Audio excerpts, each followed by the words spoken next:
디모데전서 5장 17절에서 25절 교도할까요? 한 절씩 교도합니다. 잘 다스리는 장로들은 배나 존경할 자로 알되 말씀과 가르침에 수고하는 이들에게는 더욱 그리할 것이니라.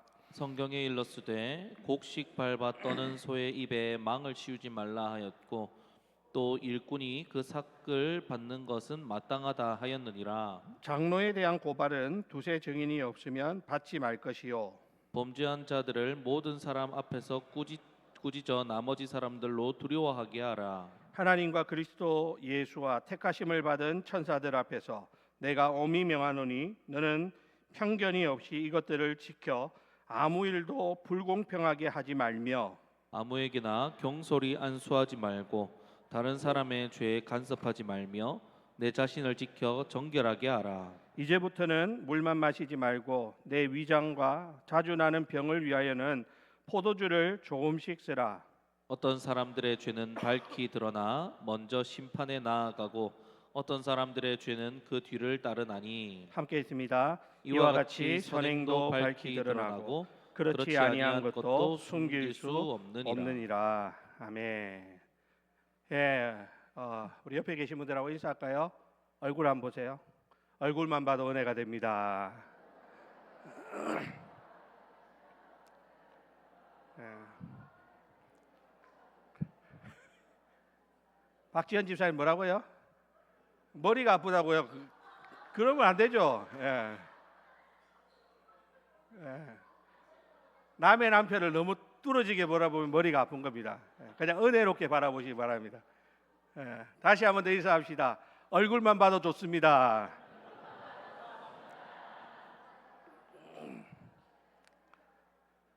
네, 오늘은 은혜와 진리로 세워지는 교회 공동체라는 제목으로 말씀을 나누겠습니다. 여기 지상에 있는 교회는 완전한 교회가 아니죠. 그렇다고 해서 이 지상에 있는 교회가 완전하지 않다고 해서 또 교회가 세상의 정치 집단이나 이익 단체로 흘러서도 안 되는 것임은 우리가 분명히 알아야 하는 것입니다.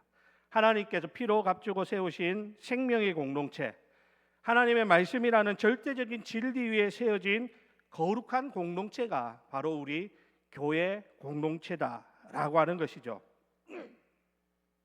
자, 그런데 불행하게도 오늘날 세상의 왜곡된 사조가 교회 안에 스며들면서 교회의 영적인 권위를 부정하고 각자의 소견에 옳은 대로 행하려는 무질서함이 곳곳에서 나타나는 그런 안타까운 모습들이 많이 보여집니다. 오늘 우리가 읽은 본문이 기록될 당시에 바울이 사랑하는 영적 아들 디모데를 남겨두고 목회하게 했던 에베소 교회의 상황이 이와 같았습니다. 거짓 교사들이 들어와 가지고 진리를 어지럽혔고 교회 안에는 영적 지도자들을 향한 억울한 모함과 근거 없는 비방들이 난무해졌습니다. 이렇게 하다 보니까 교회가 흔들리고 교회 질서가 무너지고 질서가 무너지니까 성도들의 영혼이 깊은 병에 들게 되는 이런 악순환이 계속 반복되는 것이었습니다.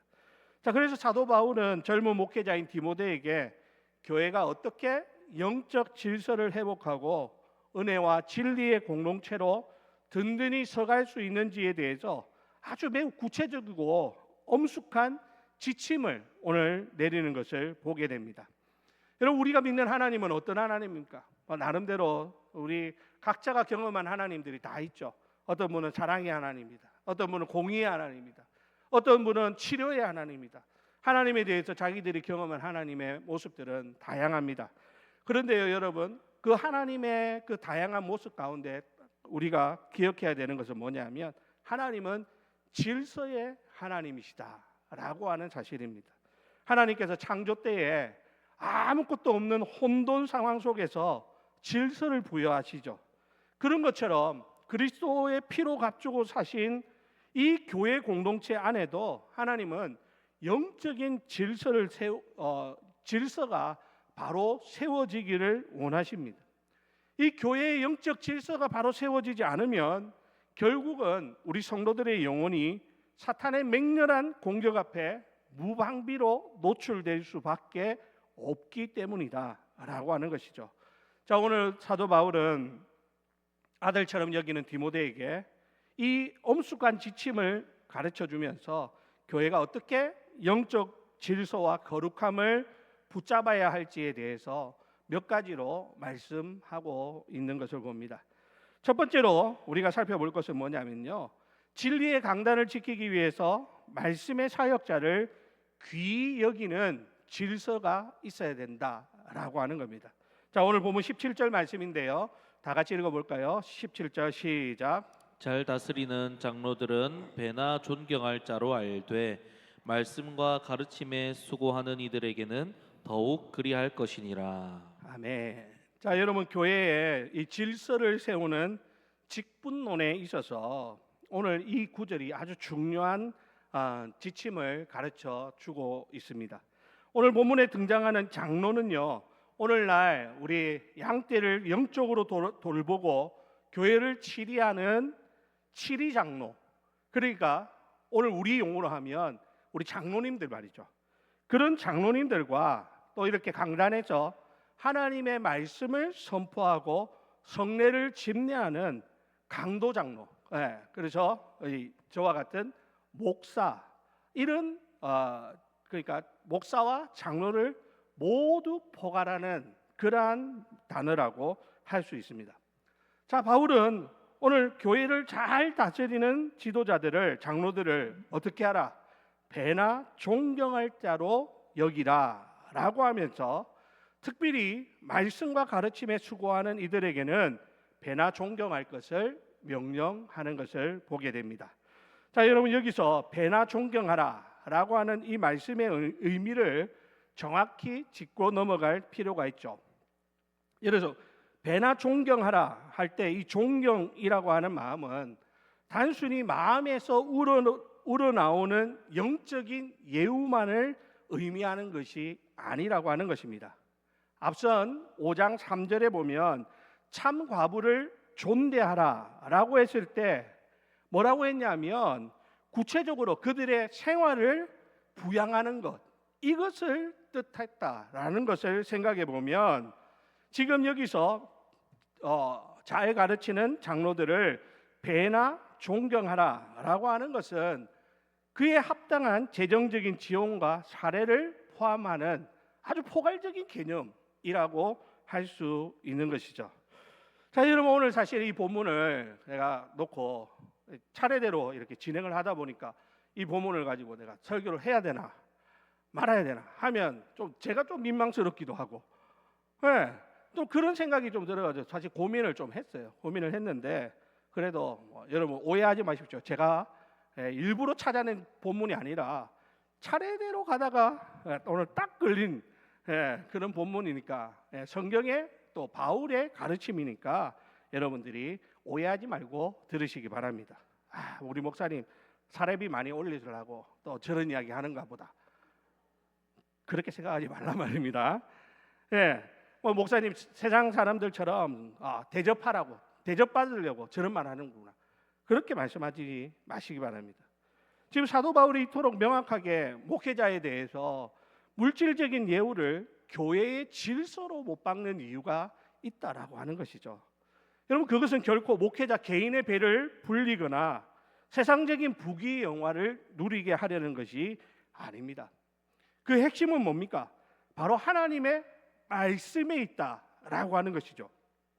오늘 바울은 이 명령을 자신의 개인적인 의견으로 말하는 것이 아니라 18절에 보면 구약의 말씀과 신약의 말씀을 인용해 가지고 이 이야기를 설명합니다. 자, 18절 말씀 다 같이 읽어볼까요? 시작. 성경에 일렀으되 곡식을 밟아 떠는 소의 입에 망을 씌우지 말라 하였고 또 일꾼이 그 삭을 받는 것은 마땅하다 하였느니라. 아멘. 자, 여러분, 구약 신명기 25장 4절에 보면 바로 앞에 있는 이야기가 나옵니다. 일하는 소의 입에 망을 씌우지 말라. 그리고 신약 누가복음 10장 7절에도 보면 일꾼이 그 삭을 받는 것은 당연하다라는 말씀을 하면서 바울이 자기가 하는 이 이야기가 개인적인 이야기가 아니라 성경에 근거한 성경의 권위로 지금 가르치는 말씀이다라는 것을 강조하고 있다라는 것이죠. 하나님께서 곡식을 떠는 그 가축의 먹을 권리도 율법으로 보장하셨다면 하물며 영적 추수밭에서 성도들의 영혼을 살리기 위해서 말씀과 가르침에 수고하는 우리 교육자들의 생활을 교회가 책임지는 것은 너무나 당연한 영적인 원리라고 하는 사실입니다. 여러분, 이것은 목회자가 호의호식하기 위함이 결코 아닙니다. 만약 말씀의 사역자가 당장 내일 먹고 살 걱정, 자녀들 학비 걱정, 노후에 대한 두려움, 이런 생활의 염려에 깊이 얽매이게 된다면 어떻게 될까요? 하나님의 말씀을 캐어서 밤새 연구하고 그리고 우리 성도들의 영혼을 위해서 눈물로 기도해야 될 그 영적인 진액과 에너지가 세상 염려로 다 분산되어 버리는 그런 결과를 얻게 된다라고 하는 것이죠. 그 결과는 결국 강단의 약화로 이어지고 강단에서 선포되는 말씀이 빈약해지면 그 피해는 고스란히 이 하나님 말씀을 영적인 꼴로 먹어야 하는 우리 성도들에게 돌아갈 수밖에 없는 안타까운 일이라는 것이죠. 이 사탄 마귀는 바로 이것을 노리는 것입니다. 그래서 교회가 사역자의 생활을 책임진다라고 하는 것은 어떤 인간적인 동정심이나 목회자라고 하는 직업에 대한 대가로서가 아니라 이 사역자가 오직 말씀 연구, 기도, 그리고 우리 성도들의 그 영혼을 돌보는 이런 일에 전무할 수 있도록 돕는 가장 영적으로 지혜로운 투자라고 하는 사실을 우리는 알아야 하는 것이죠. 진리의 이 강단을 지켜내는 그것이 바로 거기에서부터 비롯된다라고 하는 사실입니다.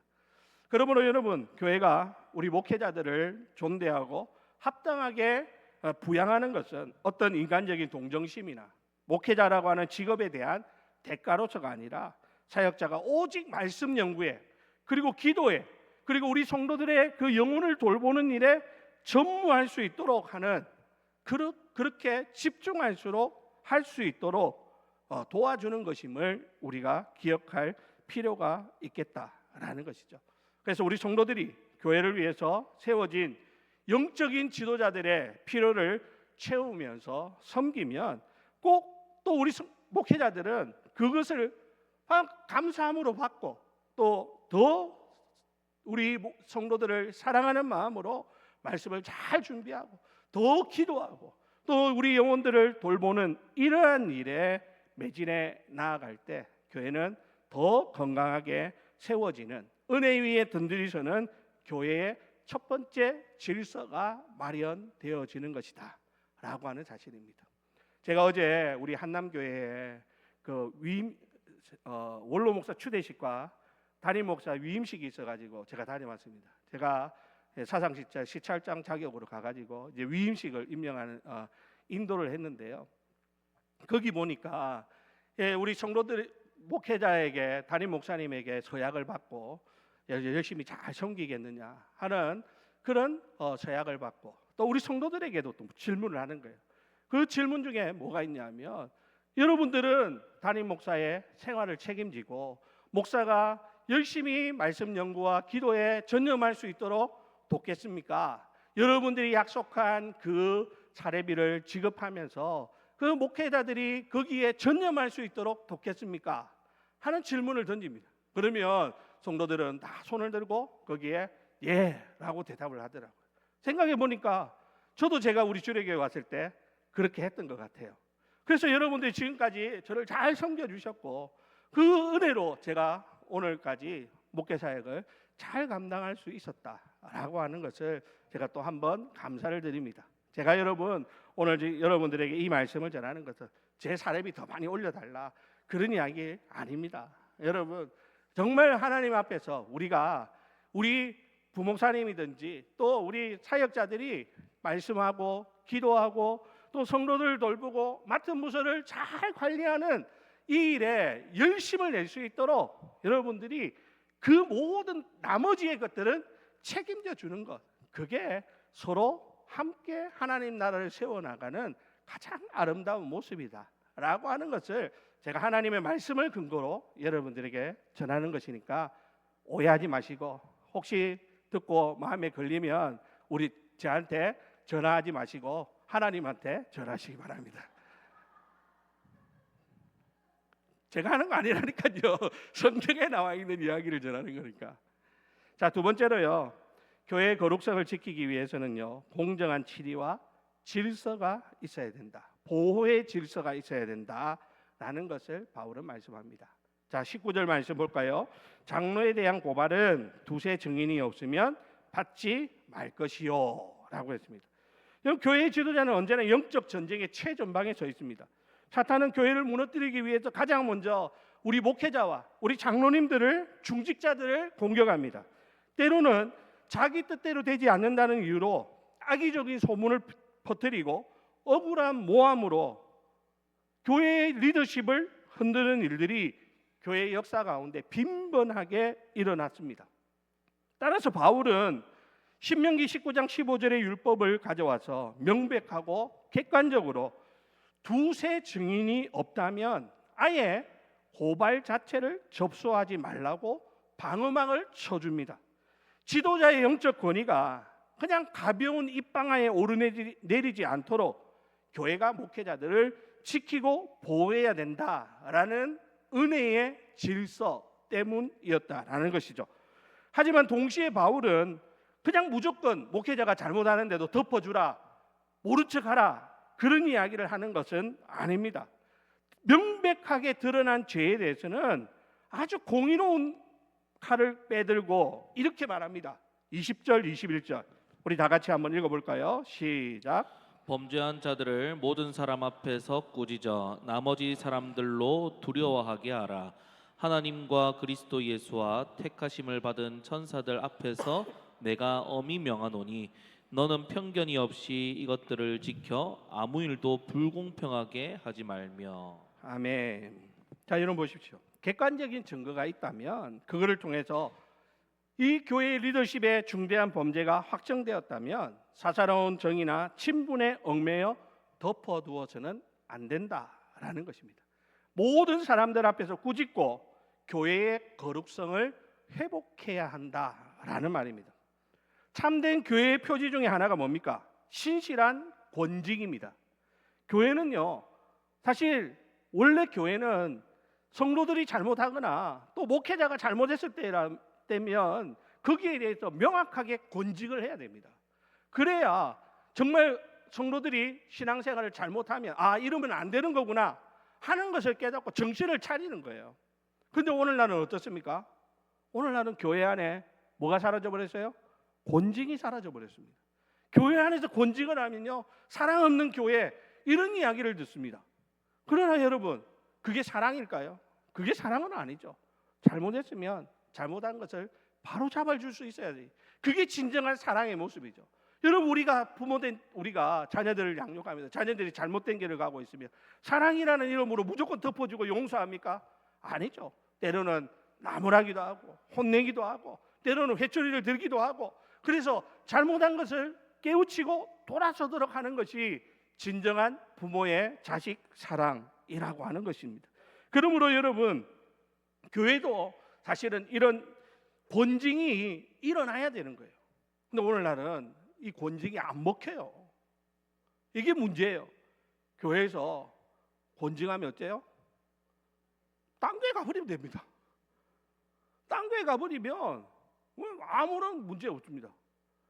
목사들도 마찬가지예요. 목사들도 노예에서 권직을 하면 교단 탈퇴해버리고 딴 교단 가버립니다. 이게 문제라는 거예요. 그러니까 목사부터 잘못하고 있는 거죠. 우리 성도들도 마찬가지입니다. 여러분, 우리가 잘못한 것을 교회에서 지적할 때에는, 권징할 때에는 여러분, 그것을 사사로운 마음으로 받을 것이 아니라 정말 하나님의 교회의 질서를 위해서 정말 내가 잘못하고 있구나 하는 것을 깨닫고 빨리 돌이켜야죠. 그게 하나님 앞에서 바른 성도의 모습 아니겠습니까? 목회자도 마찬가지라는 거예요. 목사가 무조건 잘할 수 있습니까? 때로는 실수할 수 있고 넘어질 수 있습니다. 그럴 때에 그것을 내가 목사니까 너희도 몰라도 된다. 아이 목사니까 무조건 덮어줘야 된다. 그렇게 이야기할 것이 아니라 사랑으로 정말 목회자를 위해서 잘못한 것에 대해서는 꾸짖고, 여기 보니까 모든 사람 앞에 꾸짖고, 그죠? 꾸짖어서 나머지 사람들로 두려워하도록 하는 그런 모습들이 교회의 아름다운 질서로 세워져야 한다라고 하는 것을 말씀하고 있는 것입니다. 이제 좀 속이 시원하시죠? 앞에서는 목사님 잘 해주라, 목사님 잘 섬기라 이랬는데 거기에는 마음이 좀 그랬는데 목사도 잘못하면 곤징 해야 된다. 그러니까 좀 속이 풀리지 않습니까? 그래요. 네, 그래요. 지금 바울이 지금 그냥 허투루 이런 이야기를 하는 것이 결코 아닙니다. 하나님의 말씀 안에서 하나님의 질서가 이러하다라는 것을 지금 디모데에게 가르쳐 주고 있다라는 것이죠. 자, 아무튼 여러분, 교회가 우리 모든 성도들이 바른 믿음으로 살아갈 수 있도록, 목회자도 또 우리 중직자도 또 우리 성도들도 모든 사람들이 하나님 원하시는 그런 믿음의 삶을 살 수 있도록 교회는 그것을 바르게 가르쳐야 되고, 또 그것을 바르게 가르칠 때에 목회자도 우리 장로님들도 또 우리 중직자들도 또 일반 성도님들도 그것을 바르게 받아들이면 그게 오히려 우리에게 유익이 된다라고 하는 사실을 기억하면서 하나님의 교회의 거룩성을 우리 모두가 함께 지켜나가는 우리 주례교회가 되시기를 바랍니다. 자, 마지막 세 번째로요, 바울은 직분자를 세움에 있어서 극히 신중하라라고 말하면서 긍휼함을 잃지 않는 목회적인 질서를 말씀하고 있습니다. 자, 오늘 22절 말씀인데요, 다 같이 읽겠습니다. 시작. 아무에게나 경솔히 안수하지 말고 다른 사람의 죄에 간섭하지 말며 내 자신을 지켜 정결하게 하라. 아멘. 자, 여기 보니까 바울이 아무에게나 경솔히 안수하지 말고라고 경고하고 있습니다. 문제가 터진 뒤에 수습하는 그런 치리보다 훨씬 지혜로운 것은 애초에 검증되지 않은 사람을 섣불리 지도자로 세우지 않는 것, 그것이 지혜로운 일이다라고 하는 것이죠. 여러분, 교회에서 일꾼을 세울 때 인간적인 열심만 보면 안 됩니다. 사회적인 지위만 보고 경솔히 그 사람을 세우는 것은 우리가 항상 조심해야 되는 것입니다. 잘못 세워놓으면 그런 사람들이 교회를 어지럽히고 안수한 자 역시 영적으로 그 죄에 동참하는 그런 책임을 면할 수 없다라고 하는 사실을 우리는 기억해야 된다라고 하는 것이죠. 그래서 바울은 24절 25절에 보면 우리의 한계를 겸손히 인정하게 만듭니다. 자, 24절 25절 다 같이 읽어볼까요? 시작. 어떤 사람들의 죄는 밝히 드러나 먼저 심판에 나아가고 어떤 사람들의 죄는 그 뒤를 따르나니 이와 같이 선행도 밝히 드러나고 그렇지 아니한 것도 숨길 수 없느니라. 아멘. 자, 여러분 뭐라고 말합니까? 어떤 사람들은 죄는 너무 명백하게 금방 드러나는 것이 있는가 하면 어떤 사람들은 죄는 철저히 감추어져 있다가 아무도 모르고 왜 이렇게 되는 경우들이 있다는 것이죠. 근데 중요한 건 뭡니까?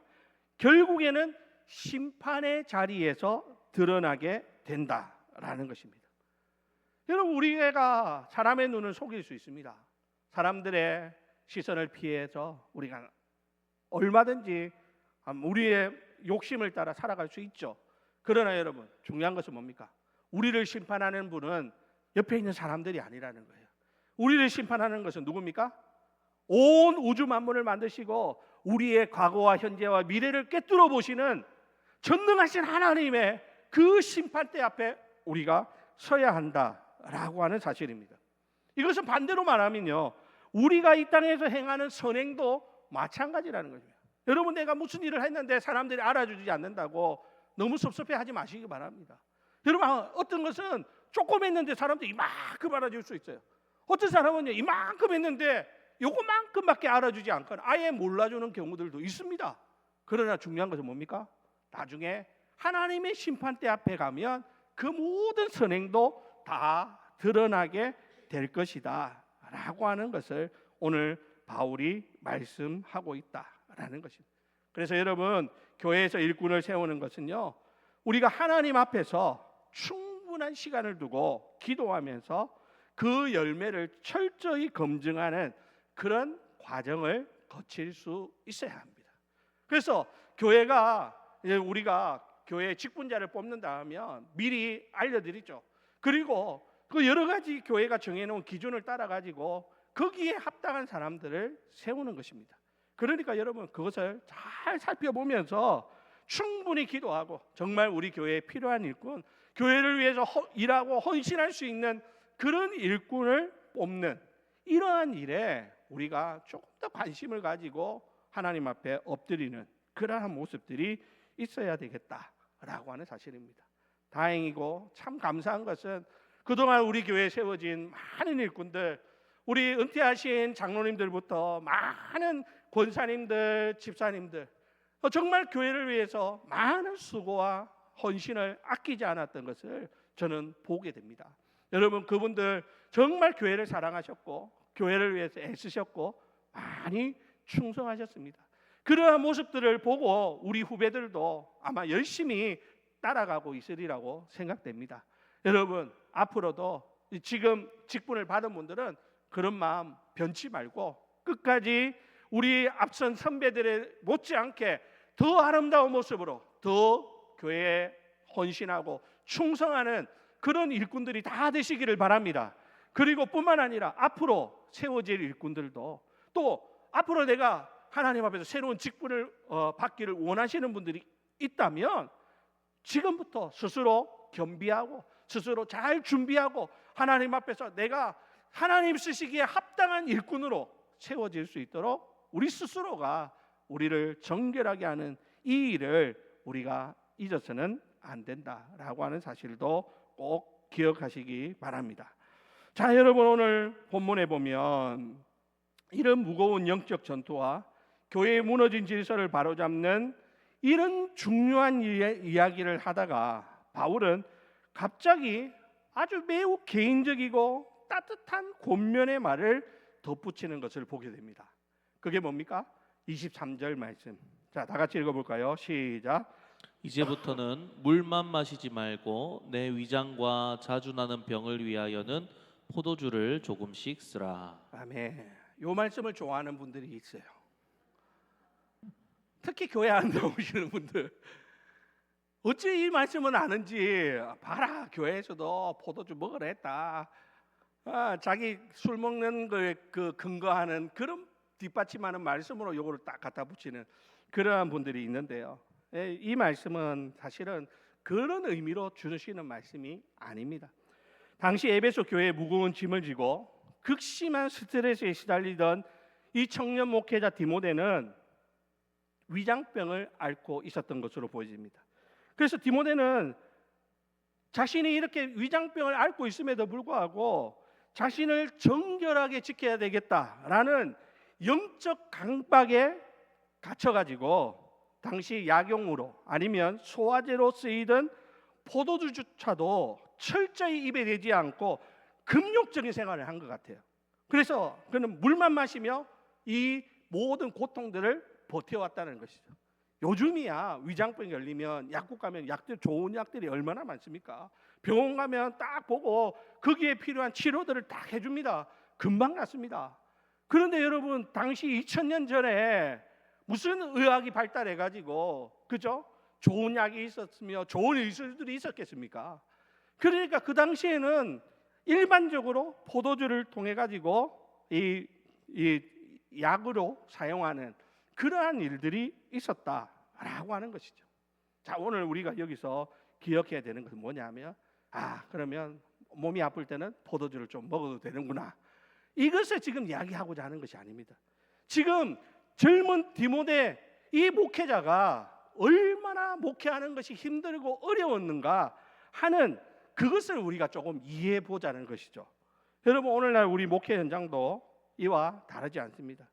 우리 성도님들은 우리 목회자들을 바라보면 강단에서 좀 은혜롭게 설교하는 모습, 평소에 평온한 모습, 이것을 보는 게 전부지만 사실 우리는 영적인 전쟁의 그 한복판에 서 있는 사람들이라는 것이죠. 그러다 보니까 영적으로, 육신적으로 그 받는 그 스트레스, 그 영적인 무게가 상상을 초월할 때가 있다라는 것입니다. 그래서 매주 말씀을 증거해야 된다라는 것이 저는 큰 부담감이 됩니다. 저도 오늘 이 설교 마치고 나면 집에 가면 이 다음 주에 무슨 설교해야지. 요즘은 그래도 사도행전 걔가 계속 강의하니까 다음 주 본문이라도 딱 정해져 있으니까 그래도 본문만 정해져도 한 50%는 하는 거거든요. 근데 제가 다음 주에는 감사주일이라서 다른 거 하려고 하는데 뭐 설교할까? 그거부터 고민을 해야 됩니다. 일주일 동안 그런 걸 가지고 고민하고 씨름하고, 그리고 여러분 그것뿐만 아니죠. 우리 성도님들 어떤 분들은 넘어지셔서 다치셨다, 어떤 분들은 수술해야 된다, 갑자기 큰 병이 생겼다, 가정에 위기가 왔다, 이런 이야기를 들을 때면요, 여러분 듣기 좋은 꽃노래도 한두 번이라고 하잖아요.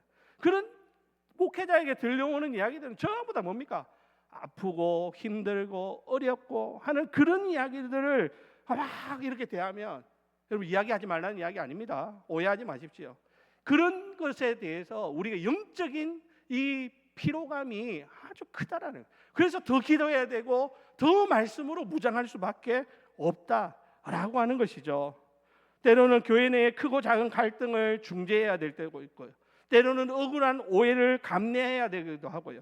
그래서 그로 인해서 찾아오는 스트레스는 이만저만이 아니라는 거예요. 제가요, 우리 아는 목사님들 만나보니까 저보다 한 살 어린 목사님인데요, 제 동기 목사님인데, 보니까 제 동기 저하고 나이가 저보다 한 살 어린데 벌써 임플란트를 7개를 했어요. 7개를 했어요.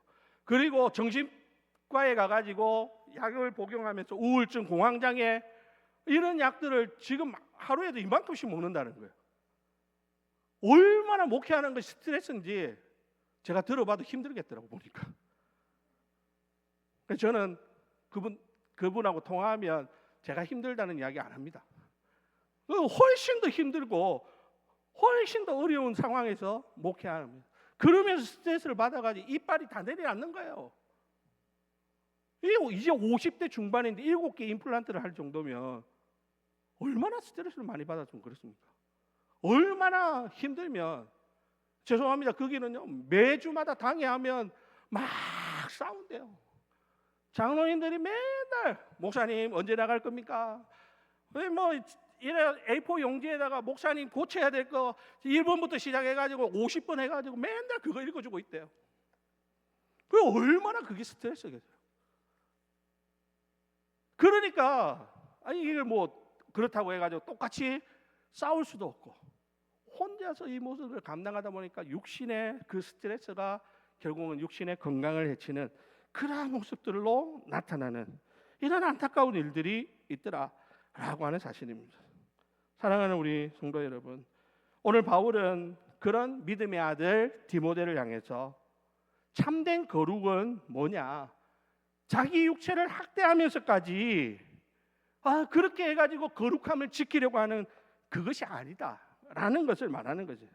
주의 일을 끝까지 힘있게 감당하기 위해서 하나님이 우리에게 주신 이 육신을 잘 보살피고 돌보는 것도, 그것도 역시 하나님이 우리에게 주신 귀한 사명 가운데 하나라고 하는 사실입니다. 그러니까 여러분, 목회자인 저도 그렇지만 여러분들도 마찬가지예요. 여러분 건강 관리 잘 하셔야 됩니다. 여러분 하나님 앞에 가는 그날까지 아프지 마시기 바랍니다. 병들지 않기를 바랍니다. 그러려면요 열심히 자기 관리를 해야 하는 거예요. 저도 사실은 잘 못하잖아요. 이번에 필리핀 갔는데 목사님들하고 우리 집사람하고 같이 안 갔더니만 목사님 두 분하고 같이 방을 썼어요. 이 목사님들이 얼마나 부지런한지 아침만 되면 일어나가지고 운동하러 가는 거예요. 하루는 안 데리고 가지만 둘째 날, 셋째 날 데리고 가가지고 오랜만에 가가지고 저도 운동을 했는데요. 운동하니까 집에 왔는데 이상하게 몸이 아픈 거예요. 왜 이래 아프나 이랬는데 알고 봤더니 안 하던 운동을 했더니만 몸살이 나가지고 건강관리해야 됩니다. 그래서 저도 우리 목사님들 보면서 이렇게 건강관리 해야 되겠구나, 다시 한번 결심하고 운동해야 되겠다 하고 왔는데요. 여러분 하나님 주신 육신 이거 우리가 잘 관리해야 됩니다. 하나님의 일을 하려고 하는데 내 육신이 따라오지 않는다, 내 육신이 병들어가지고 하나님의 일을 감당하지 못한다. 이것만큼 안타까운 일이 어디 있겠습니까? 마음은 원인데 육신이 따라주지 않아서 그것을 못하는 것. 여러분 그것도 역시나 하나님 앞에 죄송한 일이 아닐 수 없다라고 하는 것입니다. 여러분 주의 일 끝까지 힘있게 감당하기 위해서 여러분 건강관리 잘 하시고 또한 우리 사역자들이 감당해야 될 그 일들을 잘 할 수 있도록 여러분들 우리 목회자들 사랑으로 잘 섬겨주시고 그리스도를 하나님 나라의 일을 위해서 수고하는 이들을 위해서 뒤에서 기도로 후원해 주시기를 부탁을 드립니다. 그래서 주의 일을 하면서 우리 목회자들도 기쁨으로 일하고 감사함으로 일하고 또 하나님 나라를 위해서 우리 모두가 한 마음이 되어가지고 달려가야 하나님이 우리에게 맡겨주신 그 사명 감당할 수 있지 않겠습니까? 자, 이제 말씀을 마치겠습니다. 오늘 바울은 에베소 교회를 향한 이 애끓는 마음을 가지고 또 그 에베소 교회에서 참 힘들게 목회하는 디모데를 향해서 아주 중요한 몇 가지 목회적 지침을 교회를 향하여서 편지하면서 이것을 가르쳐 주고 있습니다. 여러분 이것은 우리와 상관없는 이야기라고 흘려들을 이야기가 아니라 우리에게도 꼭 필요한 일이라고 생각합니다. 그래서 여러분들이 우리 앞서서 수고하시는 우리 교육자들뿐만 아니라 우리 당의 장로님들 여러분 존경하시고 정말 장로님들을 위해서 기도 많이 해주시고 뿐만 아니라 또 우리가 하나님 앞에서 죄짓지 않도록 여러분 불꽃 같은 눈으로 우리를 지켜봐 주시고 하나님의 그 맡겨주신 사명 잘 감당할 수 있도록 여러분들이 도와주시기를 바랍니다. 뿐만 아니라 우리 하나님 주신 이 육신도 건강하게 잘 관리해서 하나님 나라를 위해서 열심히 끝까지 달려가는 사랑하는 우리 주에게 모든 성도님들이 다 되시기를 예수님의 이름으로 간절히 축원드립니다. 우리 함께